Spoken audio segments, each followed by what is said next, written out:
Hey, ladies and gentlemen, welcome to our channel. Now, I've always said here that the 2027 general election, the opposition can only lose if they are going to have more than 2 presidential candidates.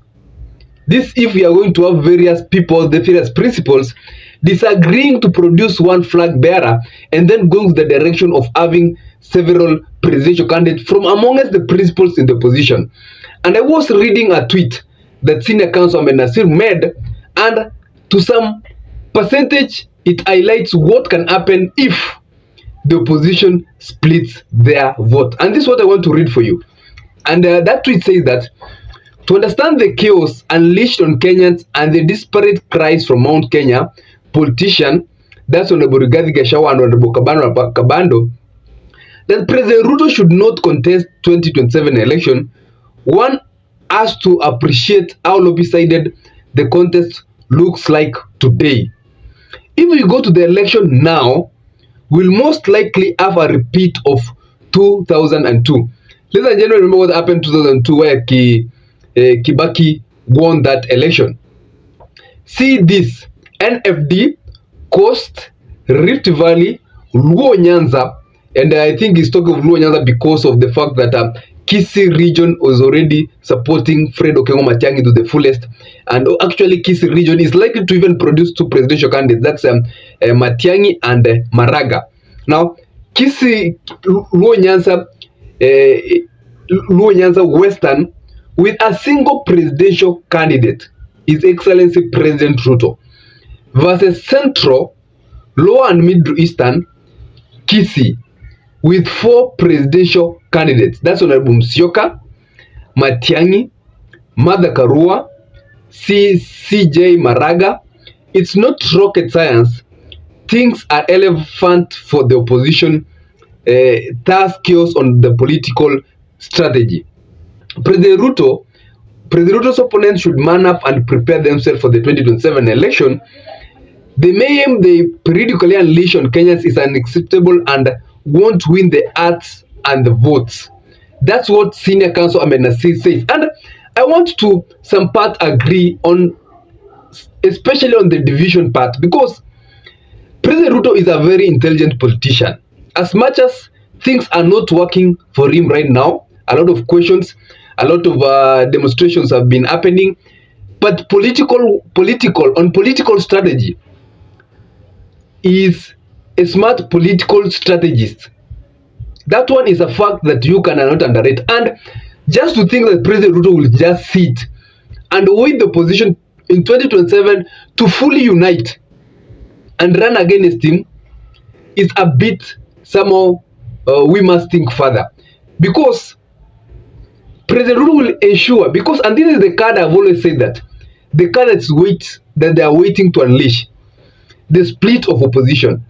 There are 2 cards. Either the opposition they'll invest a lot of funds in ensuring that the opposition splits, and this one is easy. To split the opposition is to ensure that they are having various presidential candidates running for the 2027 presidency.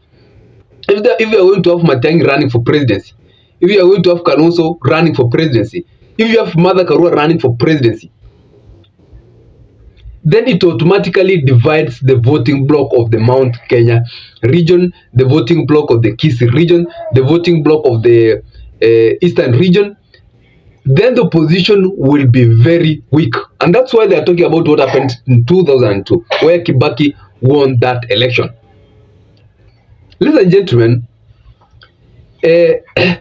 either another possible card that can be played, and I've seen this. If you're on social media, you can have come across this, is getting one of the opposition principals to join the side of Ruto Raila side.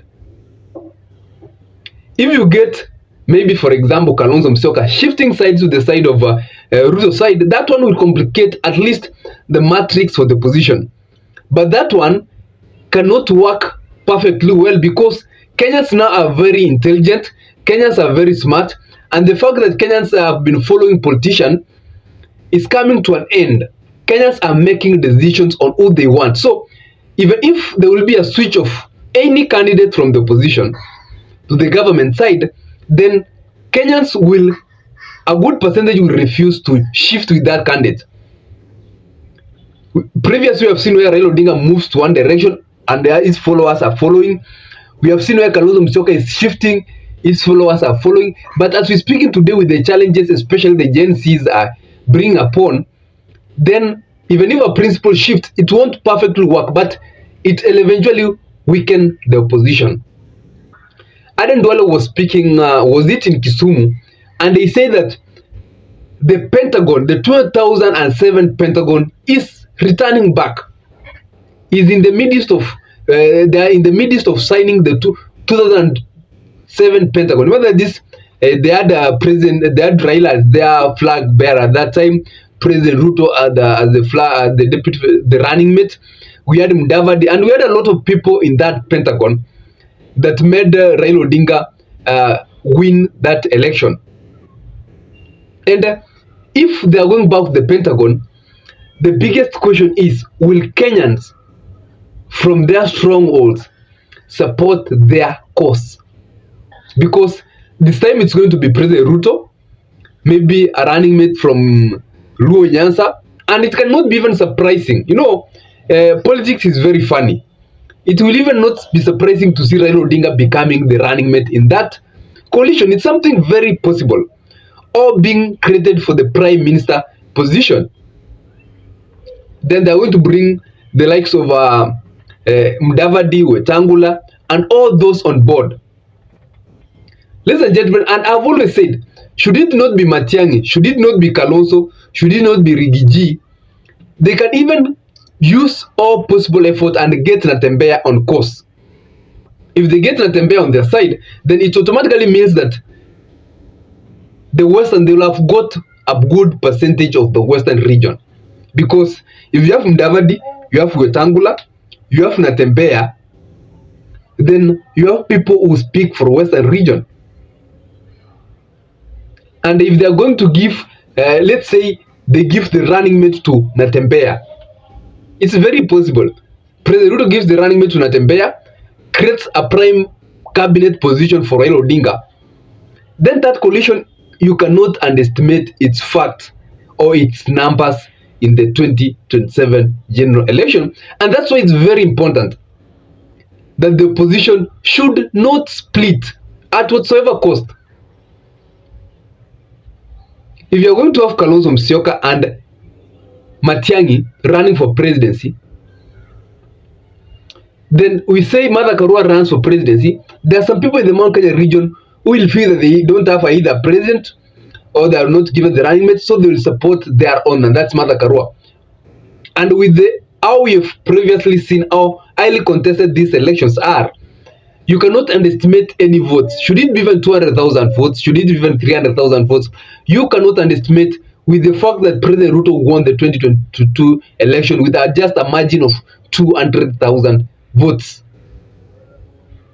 Other ladies and gentlemen will be following to see what happens, what card will be played, because I've always said that politics is like a play where you put some strategies bit by bit until you win an election.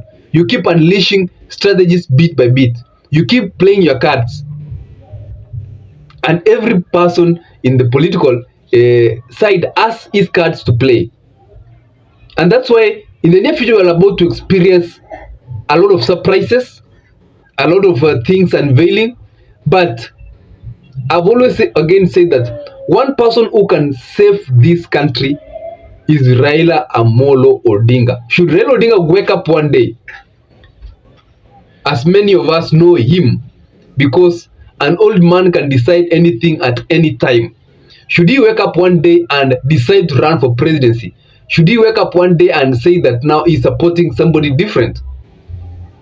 Then your guess is as good as mine. Otherwise, ladies and gentlemen, stay safe and be well. Let's meet next time. And always don't forget to subscribe, like this video, and drop a comment in the comment section.